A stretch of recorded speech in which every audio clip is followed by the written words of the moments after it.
দেখো আজকের কুয়াশাটা কালকের তুলনায় যেন অনেক বেশি কুয়াশা। আর আজকে এই ঠান্ডার জন্য আমার ট্রেনটা মিস হয়ে যায়। আমি বাসে করে স্কুল যাই। আর আজকে কুয়াশাটা মনে হচ্ছিল যেন বৃষ্টির মতো পড়ছে, তাই জন্য আমি পুরো মুখটা কাভার করে নিই। আর আজকে যেহেতু বাসের পরিমাণও কম রয়েছে মকর সংক্রান্তির জন্য, তাই আজকে আমার বাড়ি ফিরতে অনেকটা লেট হয়ে যায়, প্রায় 5টা বেজে যায় বাড়ি ফিরতে। আর তখন এসে আমি লাঞ্চ করছি। সারাদিন সেরকমভাবে কিছু খাওয়া হয়েছিল না, তাই অনেক খিদে পেয়েছিল। আর তারপরে স্কুবি এসেছিলো আমাদের বাড়িতে, তো আমি আর বোন অনেকক্ষণ ধরে স্কুবির সাথে খেলা করলাম, আদর করলাম। আর এখানে দেখো আমি স্কুবিকে বিস্কিট খাওয়াচ্ছি, আমি উপর দিকে ছুটছি আর স্কুবি লাফিয়ে লাফিয়ে সেই বিস্কিটগুলো খাচ্ছিল।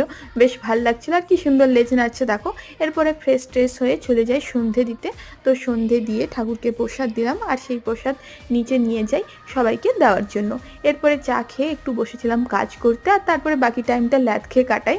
আর এই ঠান্ডার জন্য না আমার জল খাওয়া হচ্ছিল না ঠিক করে, তাই জন্য একটু গরম জল করে নিলাম, আর এইভাবেই কাটে দিনটা।